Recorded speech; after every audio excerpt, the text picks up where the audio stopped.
तर शेतकरी मित्रांनो, गोष्ट शेतकऱ्याची या यूट्यूब चॅनलच्या माध्यमातून आपल्या ग्रामीण भागामध्ये शेतीला जोड व्यवसाय करणाऱ्या शेतकऱ्यांच्या मुलाखती व त्यांचं मार्गदर्शन मी तुमच्या समोर आणण्याचा प्रयत्न करत असतो. तर आपल्या चॅनलवर नवीन असाल तर चॅनलला सबस्क्राईब, व्हिडिओला लाईक करायला विसरू नका आणि फेसबुक पेजला फॉलो करा. तर आम्हाला सांगा तुमचं पूर्ण नाव आणि पूर्ण पत्ता सांगा. ज्ञानेश्वर बापूराव बाराटे, राणा चिंचगव्हाण, तालुका हातगाव, जिल्हा नांदेड. बरं, तर आम्हाला सांगा आपण कधीपासून ह्या दुग्ध व्यवसाय म्हैस पालन करता? मी पूर्वीपासूनच या धंद्यामध्ये आहे. मग आता शेतीला जोडधंदा व्यवसाय म्हणून हे पार्ट्या म्हशी आणलेल्या आहेत. मी पहिले 1-2 गायी राहायच्या, आपल्या गावरान गायी. बरं, आपल्या शेती करत 1-2 म्हशी. असं का? म्हणजे पहिलं आपलं पारंपरिकच आहे. पण आता जरा व्यवसायामधून आपलं वेस्टेज कुटार जाते, आपलं सोयाबीनचं, हरभऱ्याचं, तुरीचं, ते शेणखत पडते. त्याच्यामुळे आम्ही म्हशीचं व्यवस्थापन केलं. तर आपल्याला जमीन क्षेत्र किती आहे? जमीन 24 एकर आहे ना. 24 एकर. बरोबर. एकत्र कुटुंब पद्धती आहे. असं का? म्हणजे दोन एकत्र आहे का? बर. तर मला सांगा आता आपल्याकडे किती आहे? 3 म्हशी आहेत का? मी 5 म्हशीचा लॉट आणला होता, हे घोडेगावून. बर. त्याच्यातल्या मी पार्ट्या आणल्या होत्या 5-5, 6-6 महिन्याच्या पार्ट्या म्हशी. शेती करत ही आपलं संपूर्ण जोड व्यवसाय होते, संगोपन होते. तर मला सांगा त्यावेळेस कितीला आणल्या होत्या घोडेगाव बाजार? मला 75-80 हजार रुपयाला इथे येऊन घरपोच पडले आहेत. 5 म्हशी. 5 म्हशी. एक मसाला 80 हजाराला. एक मसाड 80 हजाराला. 6 महिन्याचे. 6 महिने. म्हणजे आता ही 80 हजाराची. 80 हजाराची. मग आता हे दूध देतो गाभणच आता? नाही, येऊन आता याला 3-3 महिने झाले. 3-3 महिने. तर ही आता किती दूध देते बरं? ही इल्यानं 5-5 दिली. हिनं 5-5. ती दुसरी म्हैस ही बी 5-5 दिली. ती 5-5. ही 5-5. 5-5.5, 5-5.5 अशा. मग आता याचं दूध तुम्ही डेअरीला ऐकता का कुठं? डेअरीला. काय फॅट लागत असले? फॅट लागते मला 7चा, 7.5चा. असं का? 6.5, 55, 56, 57, 60 असं, 62 असं. तर आम्हाला सांगा, आता बरेच शेतकऱ्यांची फसवणूक होती काय? आता तुम्ही घोडेगाव बाजारातून म्हैस आणल्या, त्याच्यानंतर तुम्हाला काही म्हणजे त्रास झाला का बा कोणती? नाही, इथं सगळ्या सेट झाल्या म्हशी. काही त्रास नाही, काय नाही. चांगल्या म्हणजे काय बिमार पडले नाही, काहीच नाही. असं का? म्हणजे तुम्ही पण चांगली व्यवस्था आहे? हो, चांगली.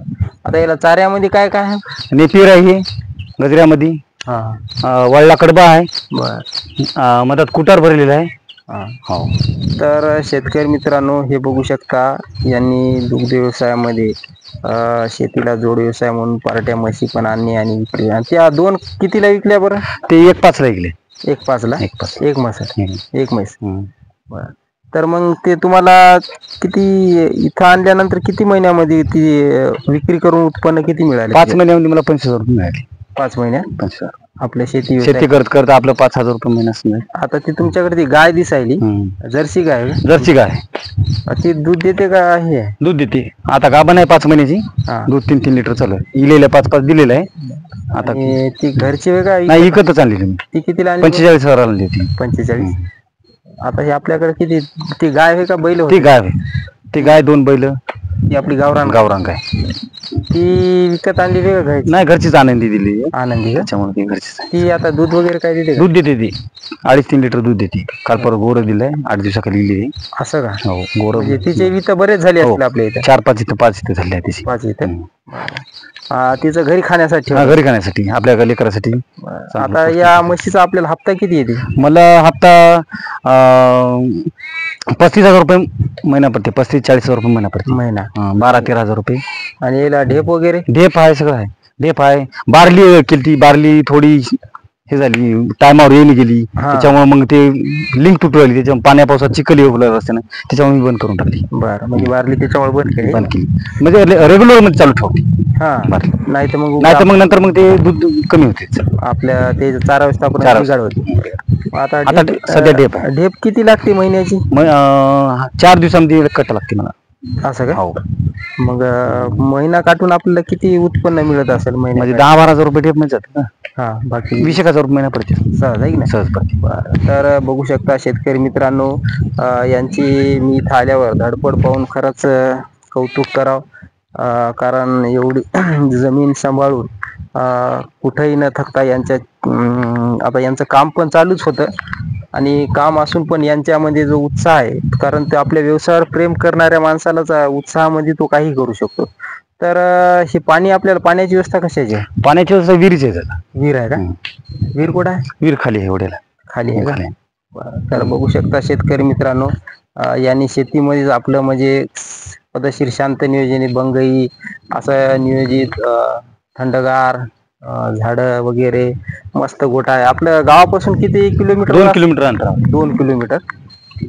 आणि हे आपलं शेड, तर शेड कधी बांधलं? शेड 1 वर्ष झालं त्याला. 1 वर्ष का? बर. तर बघू शकता शेड बद्दल पण तुम्हाला सर्व माहिती, कारण आता दुपारची वेळ आहे. दुपारची वेळ असल्यामुळे यांनी तिकडे झाडाखाली म्हशी बांधलेल्या आहेत. आणि हा गोठा, तर या शेडला किती खर्च आला असेल? 5.5 लाख रुपये खर्च. 5.5. एकंदर किती बाय किती असेल? हे 40 बाय 42 आहे. 40 बाय 42. तर आपल्याकडे कुट्टी पण दिसायली. हे पोतदार कंपनीची कुट्टी आहे. हा, हे बी आणलेले. बरं. मग आता लाईटची व्यवस्था कशी आहे? लाईटची आता लाईनच तर सांगूच नका. हा, लाईनी बद्दल तर जशी लाईनच्या भरोश्यावर त्या भरोश्यावर आपल्याला ना चालवलं. नाही, शेतकऱ्यापुढे समस्या असतात, पण समस्येतून मार्ग रात्री 9 ते 5 आहे. कोणत्या 12ला येऊ 1ला येऊ त्यावेळेस आपल्याला चाऱ्याच बद्दल बघू याबद्दल शकता शेतकरी मित्रांनो. आता हे यांनी चारा आणून ठेवलेला आहे, आणखीन पेंड्या आणणं चालू आहे. बरं, मला सांगा आता, मग रात्री लाईट आल्यावर मग हे हे करायचं? हा, रात्री लाईन आल्यानंतर कुट्टी करून घ्यायची. आता ही जी आपल्याकडे कुट्टी आहे ही काल केली का? हा, काल करून ठेवली. आता लाईन काल रात्री होती, त्याच्यामुळे सकाळी 5ला जायला म्हणून आधीच करून ठेवली होती. आता याला पकडून मी करून हे थोडं गॅस होती त्याच्यामुळे ती पकडली. आता हे पकडावं लागते, हे गॅस होते त्याची. हो ना. सकाळी एकदा खाया टाकली असेल? 2 टाइमचं खायला आहे. सकाळी 6 वाजता एकदा खाया टाकतो आणि ढेप त्याच्यावर कळणा आपला 1 किलो चुरी टाकतो या दावणीमध्ये. म्हणजे या कुटीवरच का? कुट्टीवरच. म्हणजे वेगळं टोपलं वगैरे काय? वेगळं नाही, काहीच नाही. याच्यामध्ये टाकून देतो मी. आधी चारा टाकतो, चारा टाकल्यानंतर त्याची सवट त्याच्यावर आपलं तर टाकून शकता शेतकरी मित्रांनो, ही यांची गव्हाण आहे. गव्हाणीमध्ये टाकता आहे की नाही? गव्हाण. याच्यावर मीठ पीठ सगळं मीठ सगळं मिक्सर टाकून देतो. तर बघू शकता एकदम सुंदर असं यांनी नियोजन केलेलं आहे. मधातलं पण तुम्हाला चारा व्यवस्थापन, आपलं कुटार, सुका चारा, मधात पण हे त्या म्हशीचं. हो, म्हशीचे संपूर्ण हाली आहे. एका संकर गायचं बोर आहे. असं का? हे गावरान गायचं कालचं बोर दिलेलं आहे. तर आता हे वगार होते की हाली? हे सगळे हालीच आहेत दादा. तिन्ही हाली आहेत? तिन्ही हालीच आहेत. आता हे म्हशी मध्ये रात्री बांधता का बाहेरच? नाही, ते बाहेरच्या शेडमध्ये राहतात. संपूर्ण बाहेरच राहतात. जागा आहे तिथं. ते फक्त वासरं आपले कुत्रे तोडू नाही. मधामध्ये जास्त आपल्याला करायचे होते म्हशी. ते जरासं नियोजन थोडं माणसा अभावी थोडं कम. शेतीचे काम एवढी शेती करत आपलं जास्त. आता हे आपल्याकडे कुटारामध्ये कोणतं कुटार आहे? ते गवंडाळ आहे गव्हाचा. मधात काल परवा ज्वारी झाली, तिथे एक ट्रॅक्टर वर टाकलेला आहे. त्याच्यात हरभऱ्याच आहे आणि सोयाबीन, तूर मिक्स, सगळं मिक्स आहे की नाही? तर आपल्याकडे कोंबड्या पण दिसायच्या. हा, कोंबड्याचं पण नियोजन केलं मी याच्यामध्ये. पुन्हा नंतर ते असा कुत्रे मारू लागले, त्याच्यामुळे ते थोडे कमी केले. हे चारा आपला सगळं पकडू लागले, त्याच्यामुळे कमी केले. आता 2-3 ठेवले बघा, फक्त ते गेचड होऊ नाही काय, ते आपलं नियोजन चांगलं. आपलं शेण बारीक करतात त्याच्यामुळे. आता हे वासर आहेत, आता याला दुधावर जातील? दुधावर जाते. ढेप वगैरे ठेवली नाही? ढेप नाही, काहीच नाही. ते कुट्टी वगैरे खातात? कुट्टी मिठी खातात, चारा खातात. आता चारा खायला. तर शेतकरी मित्रांनो, यांची मेहनत बघू शकता. एवढी शेती पण सांभाळतात आणि हे पण करतात. आणि पलीकडे आपल्याला शेळी दिसायली. शेळीपालन सुद्धा मी याच्यात केलेलं आहे. मिस्टर खाली सगळं आपलं, ज्यावेळेस आपल्याला थोडंफार नाद आहे समजा आपल्याला. तुमचा उत्साह पाहूनच आम्हाला कळायला. तर शेळीचं पण आम्हाला सांगा. शेळीपासून मी 2 शेळ्या घेतल्या, 2 पाटी घेतले होते लहान 6,000च्या. त्याच्यानंतर ही अशा वाढत काही एकच ठेवतो मी, समजा बाकीच्या विकत राहतो मोठे. आता ती शेळी ती सारखी बकरी देते बघा. ती पाटी दिलीच नाही, सारखी बकरी देते. ती तिसरी येतात समजा. तिने 2 बकरी पहिल्या वेळेस 2 दिली. आता मग हे करता. आणि त्या शेळीची व्यवस्था कशी करता? शेळीची व्यवस्था आपल्याला हे कुट्टी खाते, जरासं चारा आणायचा जाऊन, बाहेर गेले की चारा आणायचं, तिला बांधायचं, कोटे खाते. आणि गवत खाते. म्हणजे हे करत आपलं तिचा सांभाळ होती. आणि तिच्यापासून पण उत्पन्न आहे. तर नक्की आता तुम्हाला दोन्ही याच्यामध्ये अनुभव आला, दुग्ध व्यवसाय आणि पार्ट्या म्हशीमध्ये पण. तर पार्ट्या म्हशीमध्ये आणि दुग्ध व्यवसायामध्ये थोडी काय काळजी घ्यावी लागेल?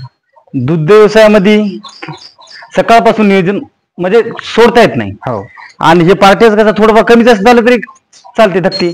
हे दुधाचं हलगर्जी जमत नाही. टायमाला टायमिंगला आपल्याला हजरच व्हावं. आणि सर्व त्याचं जे सर्व नियोजन करावं लागते. मग आता याला काही कॅल्शियम वगैरे काही देता का? कॅल्शियम आता सध्या काय नाही येत. सध्या बंद केले मागं दिलं तर आता नंतर काय नाही.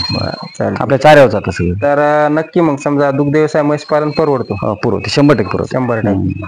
तर नक्की तरुणांनो, यांनी जे आपल्याला यशोगाथा आपल्या समोर मांडलेली आहे तुम्ही बघू शकता.